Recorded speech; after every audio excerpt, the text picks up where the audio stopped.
Depending on the nature of the business problem being addressed, there are different approaches based on the type and volume of the data. In this section, we will discuss the branches of machine learning. In many sources, machine learning is divided into three categories. First is supervised learning. It's the most common machine learning branch with many applications in production. It typically begins with an established set of data and a certain understanding of how that data is classified. This data has labeled features that define the meaning of data. In most cases, the target value, the value that we want our machine learning algorithm to predict, is a discrete value. So you might give your algorithm several images and you might want to tell if there is a cat in the picture or not. Or you might want your algorithm to check the emails and predict if they are spam or not. Or, as mentioned in the earlier sections, you can make an algorithm predicting if a person is healthy or not by looking at the X-rays. These examples are all classification problems. Classification answers to questions of the form yes or no, but your target value does not need to be binary as shown on the screen. Classification algorithms can be used to classify instances into one of the three or more classes, which is called multi-class or multinomial classification. If your target value is continuous, let's say like the price of a house, then your problem is a regression.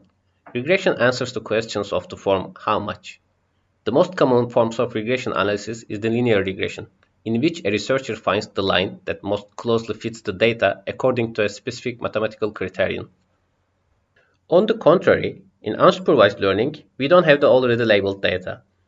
Unsupervised learning algorithms segment the data into groups of clusters or groups of features. The unlabeled data creates the parameter values and the classification of the data. In essence, this process adds labels to the data so that it becomes supervised. Unsupervised learning algorithms can help businesses understand large volumes of new unlabeled data. Similarly to supervised learning, these algorithms look for patterns in the data. However, the difference is that the data is not already understood. The third branch, reinforcement learning, is a behavioral learning model. The algorithm receives feedback from the analysis of the data, so the user is guided to the best outcome.